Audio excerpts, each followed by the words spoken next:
అధికార విపక్షాలు ఇద్దరికిద్దరు వ్యతిరేకిస్తున్నారు బనకచెర్ల వల్ల నష్టం అనేది. చంద్రబాబు నాయుడు మొన్న చెప్పిన మాట ఏమిటంటే, శబరి నుంచి 500 టీఎంసీల నీళ్ళు వస్తున్నాయి కాబట్టి మేము తీసుకుంటున్నాం వాటిని, పైన 2 తెలుగు రాష్ట్రాలు అభివృద్ధి చెందాలి, అభ్యంతరం ఏమీ లేదనేది వారనే మాట. ఇది వినడానికి బాగానే ఉన్నది, 2 రాష్ట్రాల అభివృద్ధి కావాలి, ఎవరు వ్యతిరేకించరు. కానీ చంద్రబాబు నాయుడు ముఖ్యమంత్రిగా ఉన్నప్పుడు ఉమ్మడి రాష్ట్రానికి హైదరాబాద్లో తాను నిర్మించాలని పదే పదే చెప్పిండు, కానీ తెలంగాణలో ప్రాజెక్టు కట్టినని కానీ తెలంగాణలో చెరువులు మరమ్మతు చేసినని కానీ ఎన్నడూ చెప్పలేదు. జీవనాడి ఏమిటి ఇక్కడ? నీళ్లు.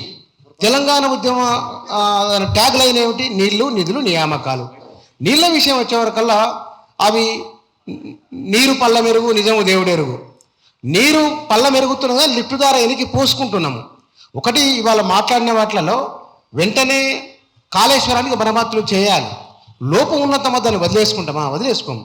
బనకచెర్ల విషయంలో కింది నుంచి నీళ్ళు తీసుకొని పోతే కనుక పైన కృష్ణాలోను గోదావరిలోను తెలంగాణకి ఎంత వాటా రావాలనో దాన్ని అధికారికంగా 2 ప్రభుత్వాలు కూర్చొని మాట్లాడుకోవాలి.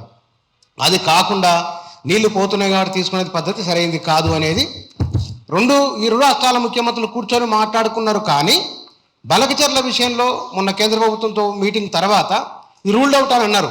రూల్డ్ అవుట్ అన్నప్పటికీ కూడా ఒకసారి చర్చ వచ్చిన తర్వాత అది మరో రూపంలో తెరపైకి వచ్చే అవకాశం ఉంటుంది. కాబట్టి ప్రధానంగా తెలంగాణ ప్రజల ప్రయోజనాలు దెబ్బతినకుండా ఈ విషయంలో ప్రభుత్వం జాగరూకత ఉండాల్సిన అవసరం ఉన్నది.